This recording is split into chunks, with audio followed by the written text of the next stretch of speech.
There was a really interesting story coming out this week about Australian universities. The reason why I want to share this one is they are saying that they're under threat from cheaper Chinese competitors. Now, we always think about China as competition in terms of the warehouse and production in the factory, but never in terms of education.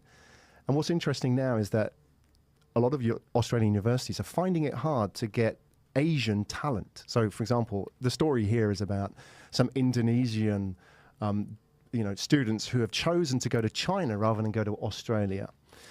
And they're saying the data here from this study is that 18,000 Indians are now at Chinese universities, and that's more than in Britain, right? And Britain was always like a traditional sort of jumping off spot for young Indian talent. More Indian nationals studying in China than in the UK. That's what it says, yeah. That is a surprise. I would not have guessed that. Yeah. But it strikes me that it might not have a lot to do with the cost structure or the pricing. It has to do with the fact that China is viewed as a country of economic promise. That's interesting that you say that, because I'm finishing up a program in a Chinese university. I am foreign, and the cost is a factor, but also because I'm really mesmerized by China business, and so I'm doing a program that's kind of geared toward people like me who want to go to Jiao Tong University in Shanghai. No, but I suspect that that's what's motivating the Indian students as well. They're simply saying there's a lot of economic dynamism in China, and I've got to figure out some way to come to terms with that. So I want those skills. Whereas if I go to Australia University, I'm not necessarily getting collateral sort of benefit insight from Australian business with that. Do you think that would hit, like the big sort of like brand universities in the US, for example, the Harvards and the Yales? I mean, they're always going to compete, but there must be a sort of a strata of other universities that are finding now. For example, if I wanted to learn AI or data science, where would I go? Surely China must be there must be a generation of people now coming through who are making a choice, whereas before they didn't have a choice, right? If you were young, Australia was, an option. US was default, right?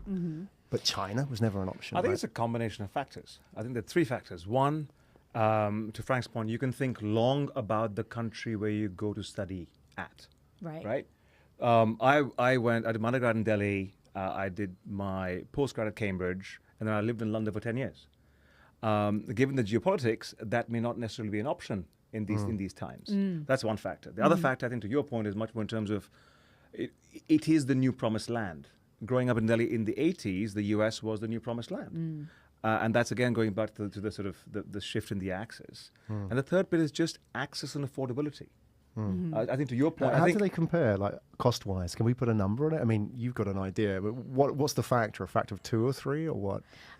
You can, for about half the cost, sometimes 70% of the cost. Wow. So, but also what's being introduced now, which I find is really interesting with technology, is that a lot of these are developing MOOC programs where you can attend Oxford, you can attend Harvard, and you can do a diploma or a certificate program. You can also, especially for higher degrees, you can go and spend 30% of your time in residence, where you can do the rest of it online. And so that's one thing that makes something like going to study in China more attractive, also because of the effect that China is having on the world in business.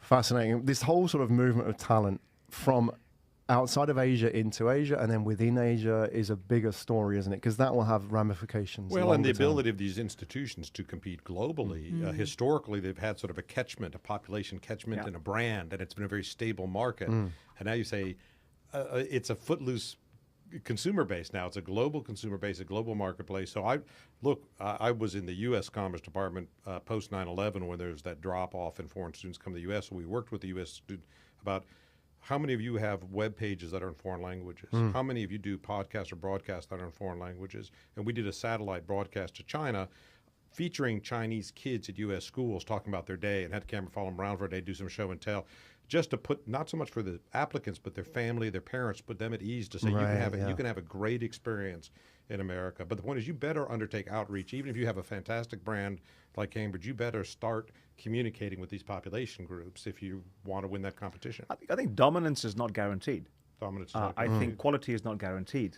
Crucially, I think relevance is not guaranteed because of the dynamism of the multiple pieces. I mean, to in our world, Michelle, what Frank did was content marketing. Right. 15 years ago, before the phrase was intended, where it was more about telling a story in the first person, human interest, not scripted, but sort of saying, this is what it's like. The other way to look at it, look around us, look around this table. only one person was perhaps born in this country. And if you think long, there's probably a lot of us who are saying, I'm here for a decade, if not longer, which was perhaps not the case 15 years ago.